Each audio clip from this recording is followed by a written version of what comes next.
Hello, welcome back. This will be a quick look at how to add very simple items to the game. So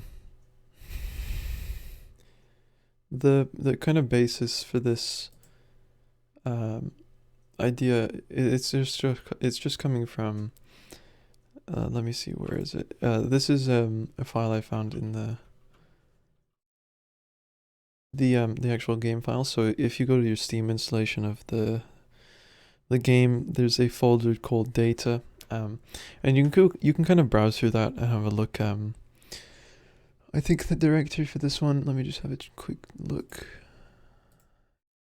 So this one would be data core defs thing defs items. That's the directory that this file is in. So what I'm going to be showing you right now is how we can make a very simple kind of components, or a resource, I guess is more accurate.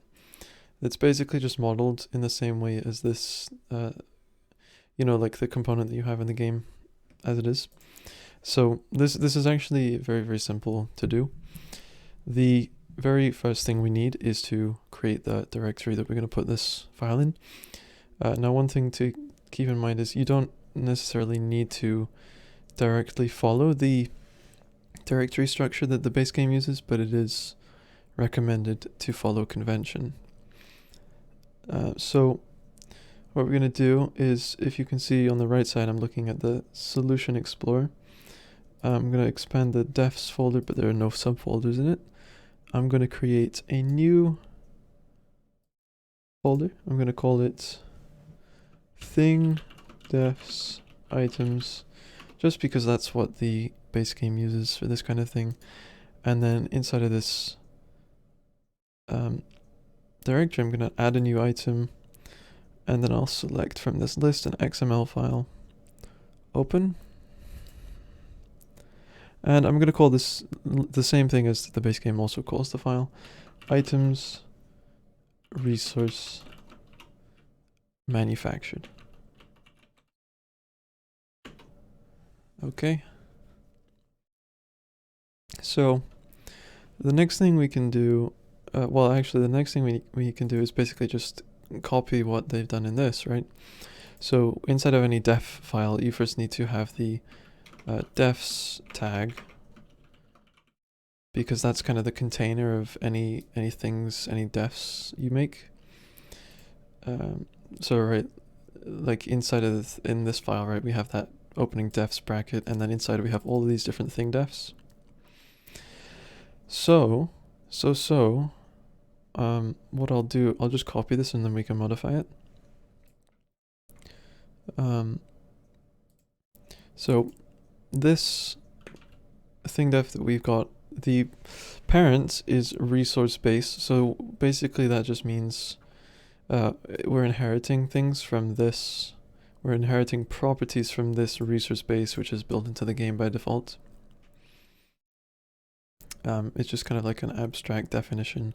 It's not an actual item in the game, but it's just the basis for the properties of many different kinds of resources in the game.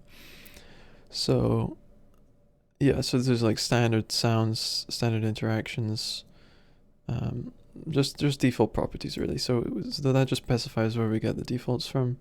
Now the def name, this is an important thing to think about. The def name is basically just the ID of the item. It's not what you see in game, but it's kind of like what backs the item. For compatibility reasons, it's generally a good idea to prefix this. So you could, the more specific the prefix is, the better, I think. So we could say, for example, project mod. That's the name of my mod project. And then the item I'm going to be adding is just called carboad. So I'll call that the def name, project mod carboad. Then the label is actually what's shown in the game, and this you can just leave as lowercase because the game will handle the capitalization, I think. The label is just the in-game display name. The description is just a description of the item, right? So cardboard, as far as I know, is a paper-based material. That's all I'm going to say. So next we have this graphic data node, which kind of specifies the texture path, and then this graphics class, which I don't actually know what this is just yet. Graphics stack count. Maybe I'll come back to that in the future, but it doesn't really matter in this case. I don't know that you'd need to change that for anything necessarily. Let's see. Yep, most of these things I think probably use that same thing. Yeah. So that's fine. And then this texture path we'll come back to in a bit. We will have to change that once we have a texture to use. Sound interact. We have metal drop, sound drop, standard drop. You can look through the files to find different kinds of sound interacts. I don't know about adding your own just yet, but I'm just going to leave this as metal drop for now because I think that's fine. You can change the stack limit, so you could set the stack limit to 20, for example. Health effect price, I would say for cardboard that this should be true, right? Because if the cardboard gets really soggy, then you're not going to want to buy it. So max hit points, maybe it has less than the components as well. And also the value is much less because it's kind of literally just paper. Mass is just the mass. Right, so this node right here is just basic stats, right? So maybe when you click on an item in the game, you see those stats, the hit points, the value, the mass, the flammability. This is very flammable, so I'll just put that at 1. Deterioration rate, maybe it has a higher deterioration rate as well. Intricate, now intricate's an interesting one. Basically what this intricate means is if you have this resource as a component to a different kind of item in the game, like for example weapons in the game are made sometimes of components. If the component has this intricate value as true, then I think you will not get these resources back when that item is dismantled, right? So if you dismantle a weapon in the game, I think that's at the whatever it is, the smithy maybe, you don't actually get any components back, you just get the steel from the guns. So intricate specifies that we cannot get cardboard back, right? So I think in this case it makes sense because if you make something out of cardboard, it's kind of difficult to get it back unless you completely recycle it, right?